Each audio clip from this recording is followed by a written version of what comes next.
Olá, leitores da Bíblia, bem-vindos ao dia 231.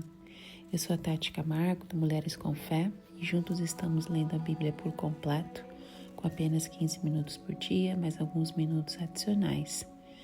Hoje nós vamos dar sequência na leitura cronológica, vamos parar um pouco em Jeremias, vamos dar continuidade na história que nós estávamos lendo em Jeremias, no Salmo 74, no Salmo 79, e vamos para a 2 Reis, capítulo 24, 2 Reis, capítulo 25 e 2 Crônicas 36.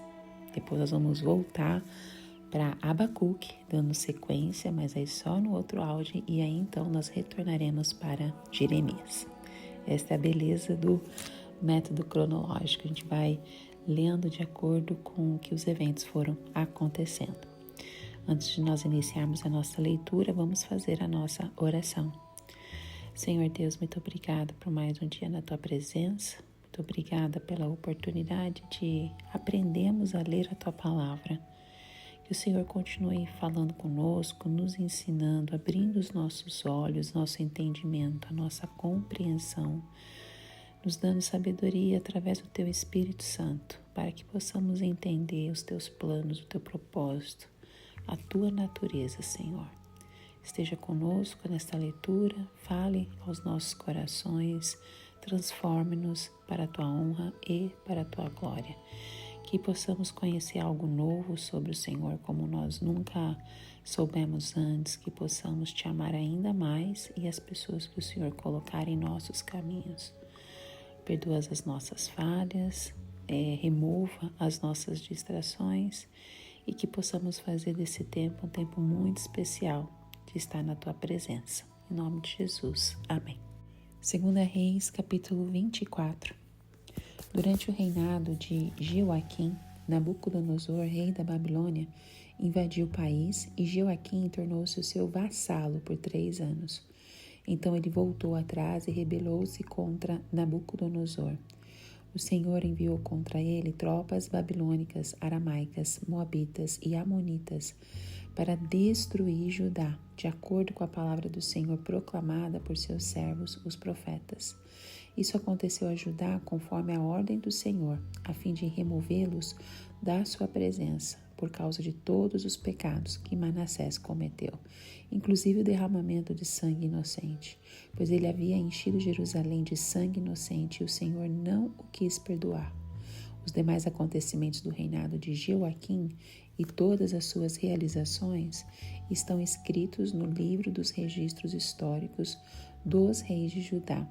Jeoaquim descansou com seus antepassados, seu filho Joaquim foi o seu sucessor. O rei do Egito não mais se atreveu a sair com seus exércitos de suas próprias fronteiras, pois o rei da Babilônia havia ocupado todo o território entre o ribeiro do Egito e o rio Eufrates, que antes pertencera ao Egito. O reinado de Joaquim, rei de Judá. Joaquim tinha 18 anos de idade quando começou a reinar e reinou 3 meses em Jerusalém. O nome da sua mãe era Neusta, filha de Eunatã. Ela era de Jerusalém. Ele fez o que o Senhor reprova, tal como seu pai.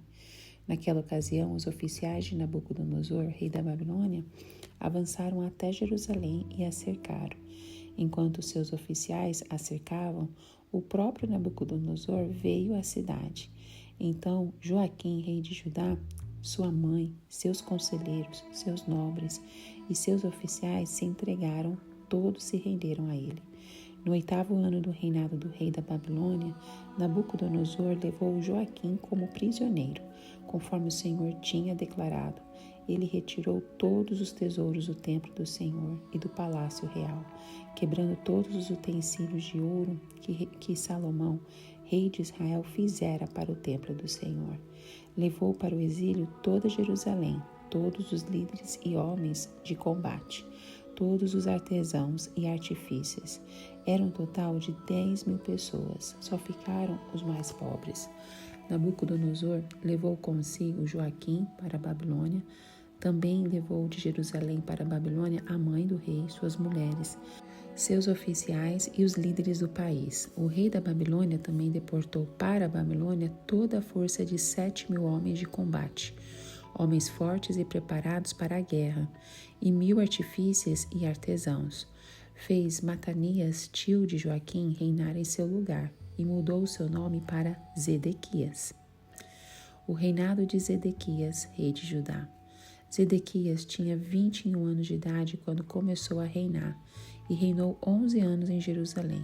O nome da sua mãe era Amutal, filha de Jeremias, ela era de Líbna.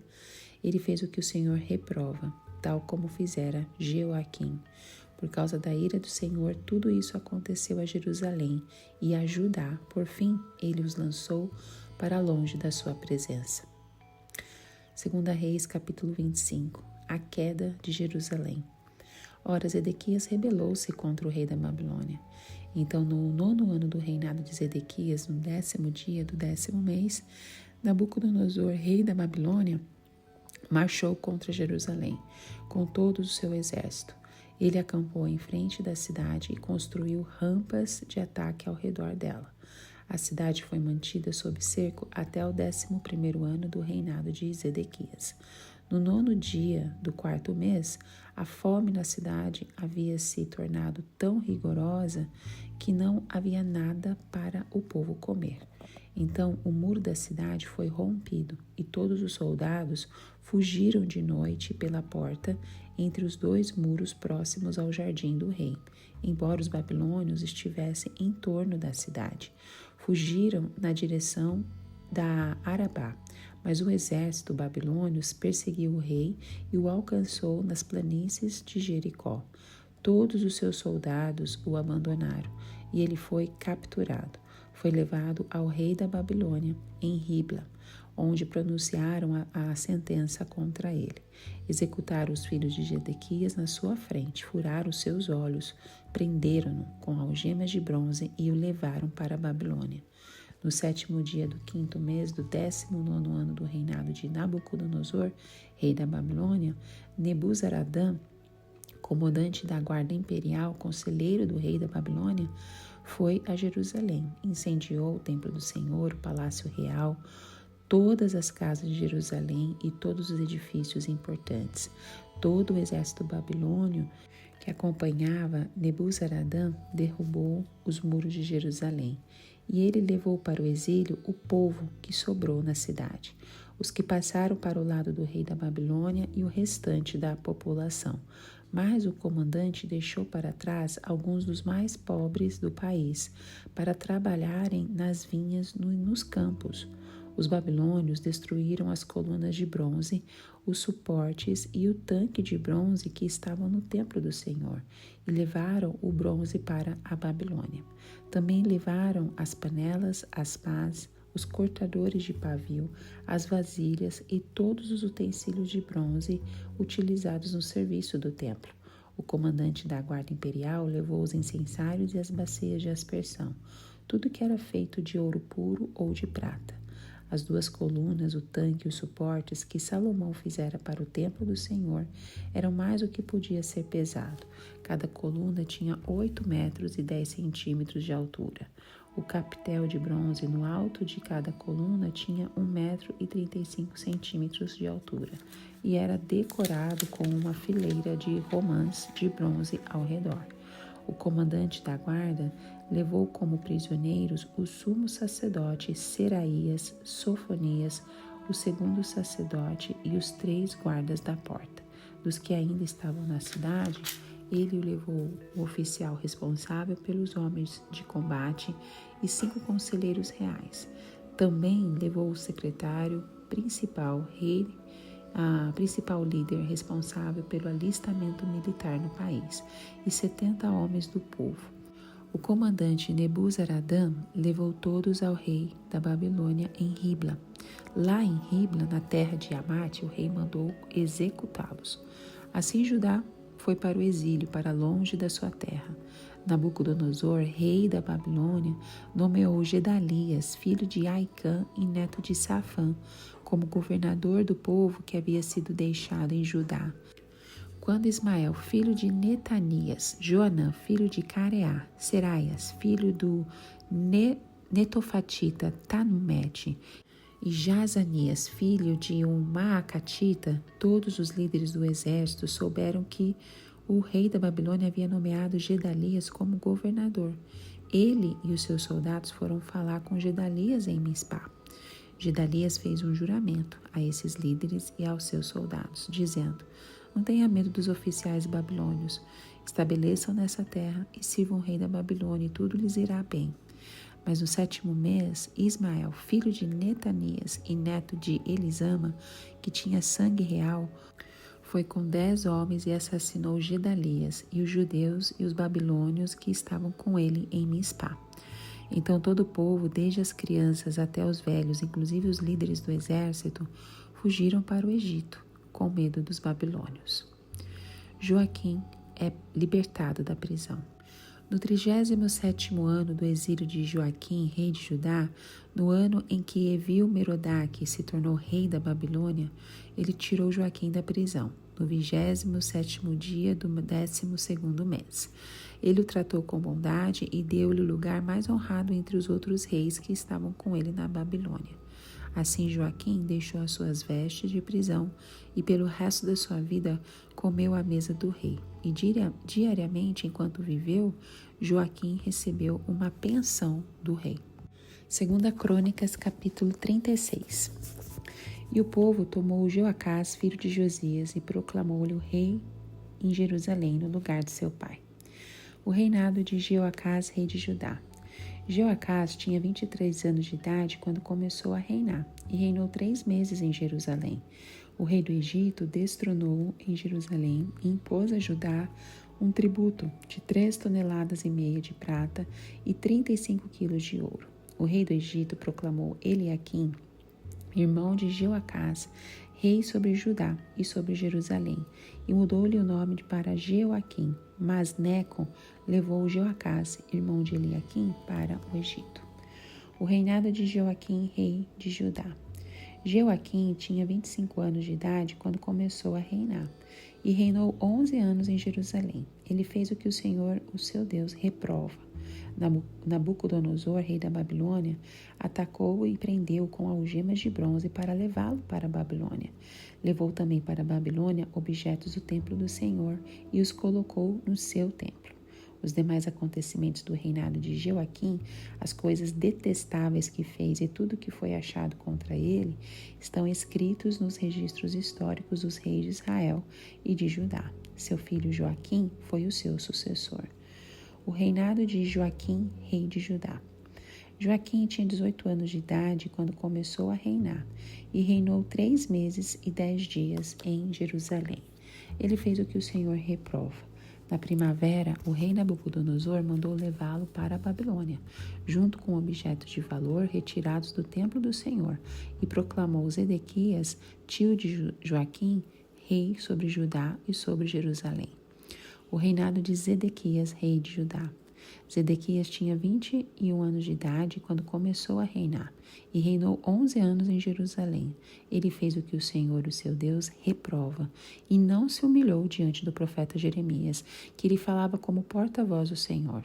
Também se revoltou contra o rei Nabucodonosor, que o havia obrigado a fazer um juramento em nome de Deus. Tornou-se muito obstinado e não quis se voltar para o Senhor, o Deus de Israel.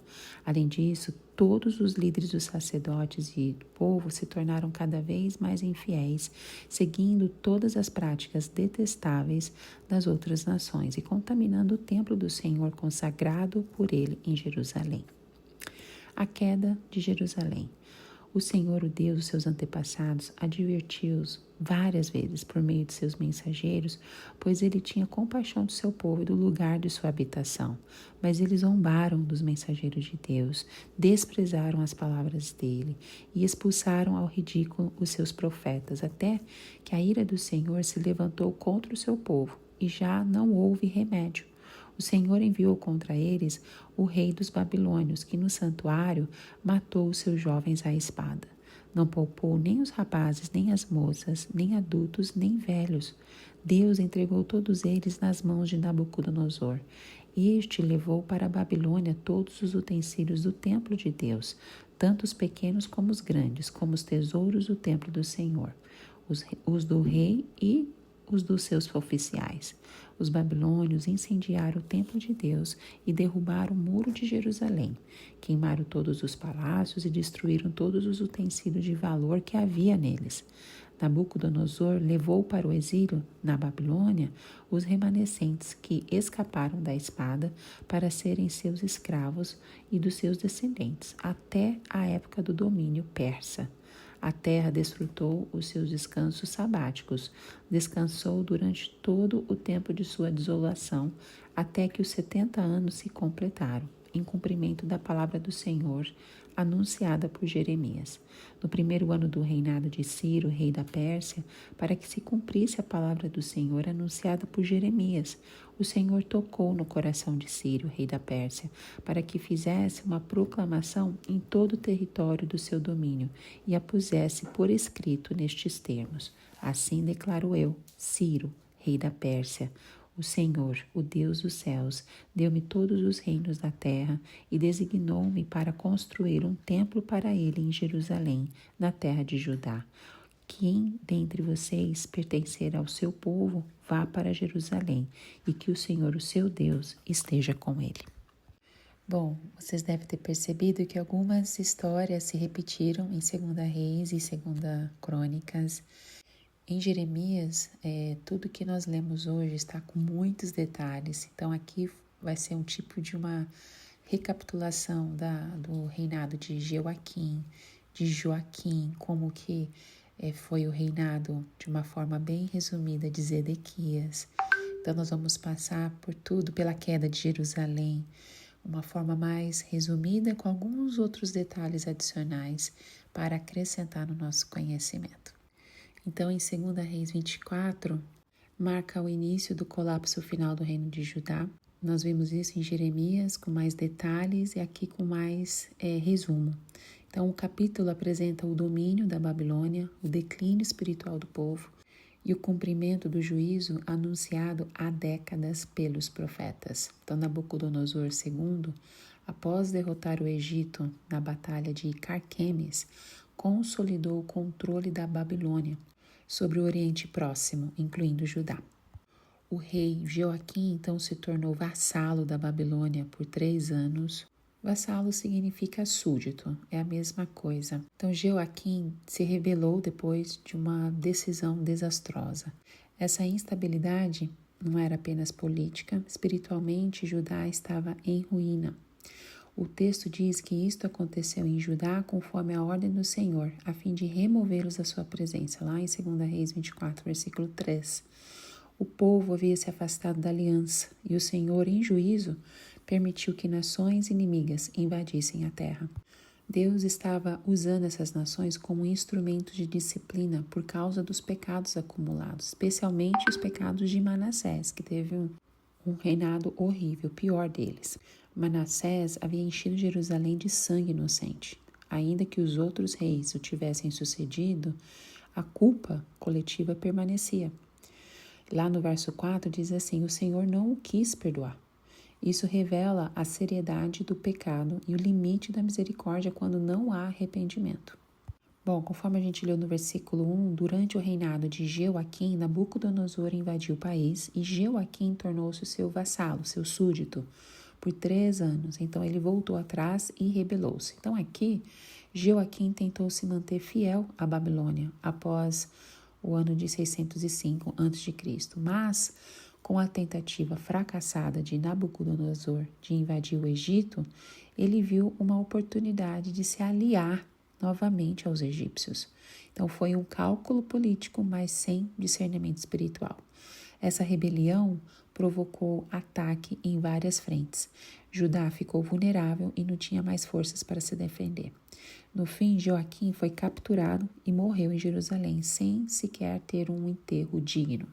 Então, Joaquim, que tinha apenas 18 anos de idade, assumiu o trono logo após a morte do seu pai, no momento crítico. O exército de Nabucodonosor já estava a caminho e a cidade enfrentava escassez de alimento e tensão interna. Mesmo assim, ele fez o que o Senhor reprova, lá no versículo 9. O pouco tempo de seu reinado mostra que a sua liderança foi irrelevante espiritualmente. Ele apenas continuou os erros dos seus antecessores. Então houve uma deportação massiva. Nabucodonosor não apenas levou Joaquim cativo, mas esvaziou Jerusalém dos principais homens, incluindo soldados, artesãos, nobres e até a mãe do rei. Estima-se que 10.000 pessoas foram levadas. Foi neste momento que o profeta Ezequiel também foi exilado. E aí nós vimos no versículo 17 que o nome do rei Zedequias antes era Matanias. Então lá no versículo 17 diz assim: fez Matanias, tio de Joaquim, reinar em seu lugar e mudou o seu nome para Zedequias. Então o rei Zedequias tinha um nome anterior, que era Matanias. E por que será que o nome de Matanias foi mudado para Zedequias? A mudança de nome representava a submissão ao império. Para os babilônios, nomear um rei segundo seu coração ajudava a manter uma aparência de continuidade, mascarando o controle real. Zedequias era o terceiro filho de Josias a reinar. Sua escolha era estratégica, mas mesmo no trono, ele era apenas uma peça no tabuleiro do império, algo já mostrado na ascensão de Joaquim, quando o rei do Egito mudou o seu nome. Zedequias reinou por 11 anos. Mesmo tendo o profeta Jeremias ao seu lado, nós vimos com detalhes toda a história de Zedequias lá em Jeremias. Zedequias ele persistiu no erro, mesmo o profeta estando ao lado dele. Sua aliança com o Egito e a rebelião contra a Babilônia selaram a queda de Jerusalém. E nós vamos ver essa queda que também vimos em Jeremias, mas nós vemos também em 2 Reis 25. Um texto que nós lemos hoje também. Então, o texto afirma que tudo isso ocorreu por causa da ira do Senhor. Essa rebelião não foi política apenas, foi espiritual. Zedequias resistiu à voz de Deus por meio de Jeremias e colheu as consequências. Em 2 Reis 25, nós vamos ver novamente o porquê que Deus permitiu a queda de Jerusalém de uma forma resumida. E para nós recapitularmos tudo que nós aprendemos com detalhes lá em Jeremias. Esse capítulo 25 de 2 Reis é tido como um dos mais tristes de toda a narrativa bíblica, porque relata a destruição de Jerusalém, a deportação final do povo de Judá e o fim formal da monarquia davídica em sua forma terrena. Ainda assim, mesmo neste momento de juízo severo, a misericórdia de Deus brilha de forma surpreendente nos últimos versículos. Então, qual que era esse cenário histórico e espiritual de Judá neste momento? Judá estava à beira do colapso, após anos de desobediência, idolatria, opressão social e desprezo pela palavra do Senhor. A paciência divina chegava ao fim. Nabucodonosor, rei da Babilônia, já havia invadido Jerusalém outras vezes, mas agora era o golpe final. O cerco começou no 9º ano do reinado de Zedequias e se estendeu por quase 2 anos. A fome tomou conta da cidade e o caos se instalou. Espiritualmente, o povo havia sido advertido repetidamente pelos profetas, especialmente por Jeremias. Mas como o próprio texto revela, o muro da cidade foi rompido, lá no versículo 4, o que simbolicamente mostra que a proteção de Deus foi retirada. Zedequias tentou fugir, mas ele foi capturado. Ele foi levado a Ribla, onde viu seus filhos serem mortos diante de seus olhos antes de ser cegado. A sequência dos eventos é cruel, mas reveladora. O rei foi levado cativo para a Babilônia, como Jeremias havia profetizado, cumprindo assim mais uma vez a palavra do Senhor. No 19º ano do reinado de Nabucodonosor, seu comandante Nebuzaradã liderou a destruição final da cidade. Ele queimou o templo, o palácio real e todas as construções significativas. O templo que Salomão havia construído e que por séculos simbolizou a presença de Deus entre o seu povo foi reduzido a cinzas. A população foi levada para o exílio, exceto os mais pobres, deixados para cultivar a terra. Isso mostra que, embora o juízo fosse severo, Deus ainda preservava um remanescente. Os tesouros e os utensílios do templo foram levados para a Babilônia.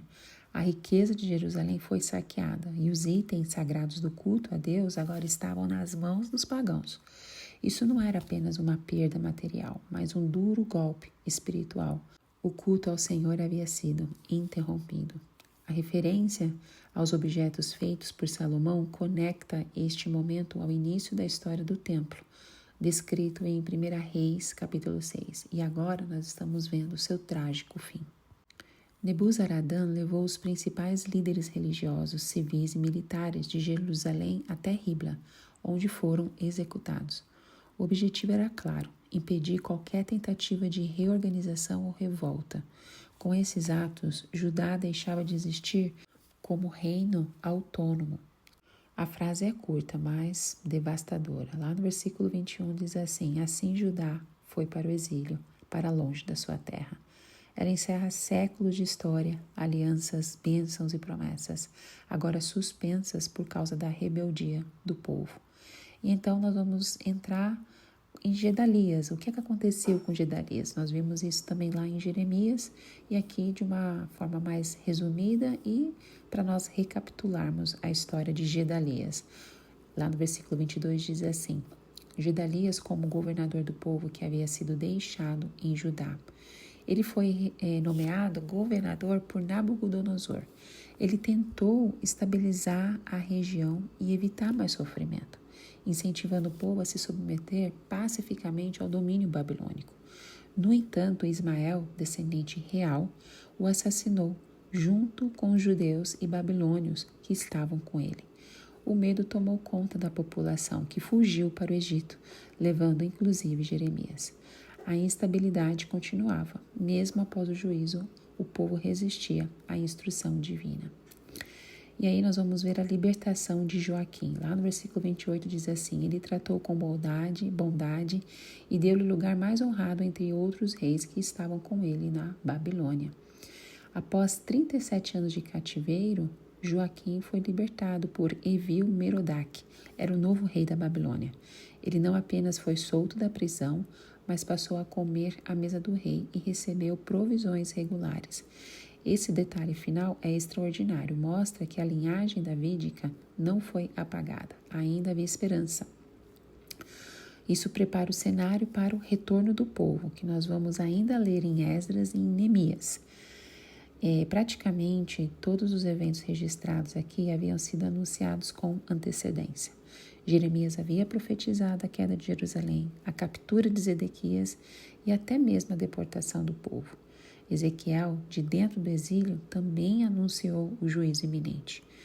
A destruição do templo ecoa as advertências de Deuteronômio, que nós vamos ler ainda, onde Deus alerta que se o povo quebrasse sua aliança, seria espalhado entre as nações. Assim nós concluímos 2 Reis, esse foi o último capítulo 25. Agora vamos entender um pouquinho sobre o último capítulo de 2 Crônicas, o capítulo 36. Em 2 Crônicas 36, nós somos introduzidos a um capítulo crucial na narrativa da história do antigo povo de Israel. Esse capítulo final serve como epílogo, ou seja, uma recapitulação para todo o livro de Crônicas, e como um prólogo, ou seja, uma introdução para os eventos que serão detalhados no livro de Esdras. Nós vamos ler, então vai ser uma introdução para o livro de Esdras. A introdução desse capítulo destaca a decadência espiritual e moral do reino de Judá, culminando na destruição de Jerusalém e na deportação de grande parte da população para a Babilônia. Este evento catastrófico foi o resultado das constantes rebeliões e idolatrias do povo judeu, que ignorou repetidamente os profetas enviados por Deus para adverti-los e chamá-los ao arrependimento. O capítulo 36 também aborda o cumprimento das profecias de Jeremias, que previram a destruição do templo de Jerusalém e a servidão babilônica. É importante notar que, apesar do exílio, Deus não abandonou completamente o seu povo. Ele levantou líderes como Ciro, rei da Pérsia, para permitir que os judeus retornassem à sua terra e reconstruíssem o templo. Então, dos versículos 1 ao 8, nos leva a uma análise detalhada do reinado de Joaquim, que governou o reino de Judá após a morte do seu pai, o justo rei Josias, Esse período representa uma significativa mudança de rumo na história de Judá, marcada por uma decadência espiritual e moral notável. Depois nós vamos ver a sucessão de Jeoaquim. O capítulo começa com a informação de que tomou o povo da terra a Jeoiaquim, filho de Josias, e o fez rei em lugar de seu pai em Jerusalém. Jeoiaquim ascende ao trono após a morte prematura de seu pai, Josias, que havia sido um dos reis mais justos de Judá. Essa sucessão já apresenta um contraste marcante, uma vez que Josias havia buscado a Deus fervorosamente, restaurado a adoração a ele e promovido reformas religiosas. No entanto, assim que Jeoaquim assume o poder, as coisas começam a desandar. O versículo 5 destaca que ele tinha apenas 25 anos quando se tornou rei e governou por 11 anos em Jerusalém. Mas o que é mais preocupante é a descrição que se segue. Fez o que era mal perante o Senhor, seu Deus. Jeoiaquim abandonou as práticas religiosas que o seu pai havia restaurado e mergulhou Judá em um período de apostasia. Além disso, 2 Crônicas 36 relata que ele impôs um tributo pesado sobre o povo, exigindo deles um tributo em dinheiro e recursos para financiar seu estilo de vida extravagante e seus projetos de construção, incluindo a ampliação do Palácio Real. Essa opressão fiscal causou sofrimento ao povo de Judá, aumentando ainda mais o abismo entre o rei e os seus súditos. A ação de Jeoaquim de se rebelar contra o domínio babilônico marcou um ponto de virada crítico em sua história. E lá no versículo 6 nos informa que o rei Nabucodonosor da Babilônia subjugou Judá e obrigou o reino a pagar tributos. No versículo 7, relata que Jeoiaquim também se submeteu a Nabucodonosor, mas logo depois se revoltou novamente. Essa rebelião teimosa e impulsiva contra a Babilônia teve sérias consequências para Judá. A Babilônia, como uma potência militar dominante, retaliou com força. O versículo 7 nos diz que o Senhor enviou contra ele as tropas dos caldeus, dos sírios, dos moabitas e dos filhos de Amon. A combinação dessas forças inimigas resultou em um cerco brutal a Jerusalém. A situação se agravou ainda mais quando Jeoiaquim foi capturado por Nabucodonosor e levado cativo para a Babilônia, juntamente com diversos tesouros do templo. Seu reinado, marcado pela opressão, rebelião e apostasia, terminou de maneira trágica. O reinado de Jeoiaquim em Judá serve como um alerta poderoso sobre os perigos da liderança negligente e ímpia. A queda de Jerusalém e o exílio subsequente começaram a tomar forma durante seu reinado, preparando o terreno para os eventos cruciais que desenrolariam nos próximos capítulos. Então, o segundo segmento desse capítulo 36 nos apresenta o reinado de Jeoaquim. Os nomes são bem parecidos. Então, agora nós vamos falar do reinado de Jeoaquim, que era filho de Jeoiaquim, ele que sucedeu o trono do seu pai. Lembra que Jeoiaquim, ele foi capturado por Nabucodonosor e foi levado cativo para a Babilônia. Agora quem está no reinado é o filho Jeoaquim, que sucedeu Jeoiaquim. São bem parecidos os nomes. Então essa parte da narrativa continua a destacar a decadência espiritual e moral do reino, mostrando como Jeoaquim perpetuou os erros de seu pai. O versículo 9 nos informa que Jeoaquim tinha apenas 8 anos quando assumiu o trono de Judá. Sua ascensão ao poder em uma idade tão jovem já é um sinal preocupante. A liderança de um jovem inexperiente poderia facilmente resultar em instabilidade e influência negativa. Além disso, Jeoaquim é descrito como fazendo o que era mal perante o Senhor. Uma repetição, do padrão que havia sido estabelecido por seu pai, Jeoiaquim. Bom, o reinado de Jeoaquim é um exemplo das consequências da desobediência a Deus. Ele não foi bom exemplo, tudo que ele fazia, Deus reprovava. E também era um exemplo da incapacidade de aprender com os erros do passado. A sua liderança negligente e ímpia, igual ao de seu pai, contribuiu para a queda de Judá e serviu como ponto de virada na história do reino. marcando o início de um período sombrio que culminaria na destruição de Jerusalém e no exílio do povo judeu para a Babilônia. E então entramos aqui no reinado de Zedequias. Nós lemos com detalhes em Jeremias, né? Mas os versículos 11 a 21 nos mostra como que foi o reinado de Zedequias, que também foi um dos momentos mais críticos na história do reino de Judá. É um período marcado pela rebelião final contra a Babilônia, a destruição de Jerusalém e o início do exílio do povo judeu. Então nós vemos a rebelião contra a Babilônia. Zedequias não seguiu o conselho dos profetas, nem se submeteu pacificamente à Babilônia. Ele fez o que era mal perante o Senhor, seu Deus, ao se rebelar contra Nabucodonosor. Isso demonstra a teimosia de Zedequias e a recusa em aceitar a autoridade de Deus, que havia permitido a dominação babilônica como castigo pelo pecado de Judá. Deus tinha permitido, como juízo, essa dominação babilônica.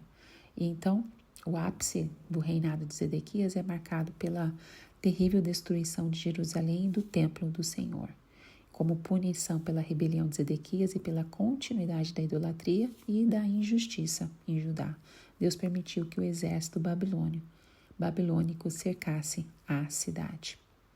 Depois nós vamos ver a deportação de Judá para a Babilônia, né? Que nós já vimos isso também com detalhes, mas no versículo 20 enfatiza que aqueles que escaparam da espada foram levados cativos para a Babilônia, onde serviram ao rei Nabucodonosor e aos seus filhos, até que a terra desfrutasse de seus sábados, cumprindo assim a profecia de Jeremias. A devastação de Jerusalém e o exílio do povo judeu são eventos de proporções catastróficas. Elas marcaram o fim do reino de Judá e a completa destruição de sua independência como nação. O reinado de Zedequias serve como um trágico exemplo da teimosia humana e das consequências da desobediência a Deus. A história de Judá é uma lembrança poderosa da importância da fidelidade e da necessidade de buscar a Deus em todos os momentos. E aí no quarto e último segmento, dos versículos 22 ao 23, marca um ponto de virada na história de Judá e o início da esperança para o povo judeu após anos de exílio e aflição. Esse trecho revela o decreto de Ciro, o rei da Pérsia, que permitiu o retorno dos judeus à sua terra natal e o fim do cativeiro na Babilônia. O versículo 22 começa com a notável afirmação: no primeiro ano de Ciro, rei da Pérsia, para que se cumprisse a palavra do Senhor por boca de Jeremias, despertou o Senhor o espírito de Ciro, rei da Pérsia, o qual fez proclamar por todo o seu reino de viva voz e por escrito. Então, esta passagem destaca a providência divina por trás das ações de Ciro, um rei pagão, e cumpre a profecia feita por Jeremias. Ciro, inspirado pelo Senhor, emitiu um decreto que permitia aos judeus retornar a Judá e reconstruir o templo em Jerusalém. Esse decreto não apenas marcou o fim do exílio babilônico, mas também possibilitou a restauração da adoração a Deus na terra de Judá. E aí nós vemos o fim do exílio. No versículo 23, o decreto de Ciro, o conteúdo do decreto de Ciro. Assim diz Ciro, rei da Pérsia: o Senhor, Deus dos céus, me deu todos os reinos da terra, e ele me encarregou de lhe edificar uma casa em Jerusalém, que está em Judá. Quem há entre vós de todo o seu povo? O Senhor, seu Deus, seja com ele e suba. Então, este decreto não apenas permitiu o retorno dos judeus, mas também os incentivava a buscar o Senhor e participar da reconstrução do templo. O decreto de Ciro foi um ato notável de graça e misericórdia divina. Ele restaurou a esperança para um povo que havia sofrido décadas de exílio e separação da sua terra natal.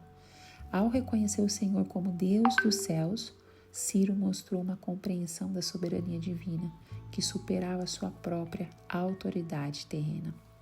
A história de Judá, conforme narrada aqui em 2 Crônicas, é uma jornada de altos e baixos espirituais, desde os reinados de reis justos, como Josias, até os reinados de líderes corruptos e desobedientes, como Jeoaquim, Jeoiaquim e Zedequias. O povo judeu experimentou a graça de Deus, mas também as consequências de suas escolhas. O decreto de Ciro destaca a fidelidade de Deus em cumprir suas promessas e sua capacidade de usar até mesmo reis pagãos para realizar os seus planos. Amém. Terminamos aqui o livro também de 2 Crônicas 36 e toda a leitura que nós fizemos hoje foi rica em conhecimento, aprendemos mais, entendemos mais como que é o nosso Deus, um Deus fiel, gracioso, cheio de misericórdia.